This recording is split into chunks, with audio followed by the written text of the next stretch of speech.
Hello সখীগণ, হ্যাঁ বলুন। খুশির খবর শুনে হ্যাঁ আমার রানীর হাতের আংটিখানা তোমাদেরকে তাই নাকি? হ্যাঁ এই সখী, হ্যাঁ বলো। আমাদের স্বর্ণের আংটি দান করেছি।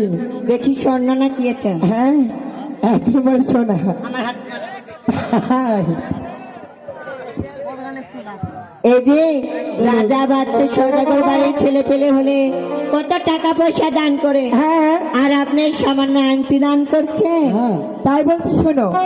এই যে আপনি হে করলেন আংটি রে দান,